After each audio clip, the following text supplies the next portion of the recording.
Hello បងប្អូនតាមកញ៉ាំពេលយប់ពេលយប់បងប្អូនណាចិត្តដែលស្រឡាញ់ជីវ៉ាអូនខលរៀងរាល់ថ្ងៃមិនដឹងទេថាថ្ងៃស្អែកនឹងទៅជាយ៉ាងណាចិត្តដែលស្រឡាញ់ជីវ៉ាអូនខលរៀងរាល់ថ្ងៃមិនដឹងទេថាថ្ងៃស្អែកនឹងទៅជាយ៉ាងណា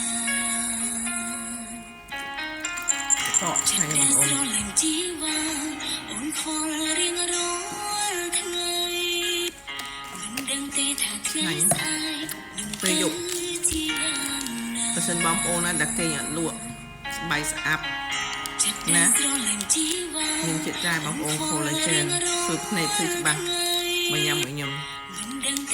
ពីរដល់ពេលជប់ឲ្យឃើញបាទបងប្អូនអប់នេះមាន28អាចញ៉ាំមក28ថ្ងៃបងប្អូនណាជួយស្បែកជួយកញ្ចក់ជួយបន្ទោខ្លួនបងប្អូនណាហើយគេអត់លក់មក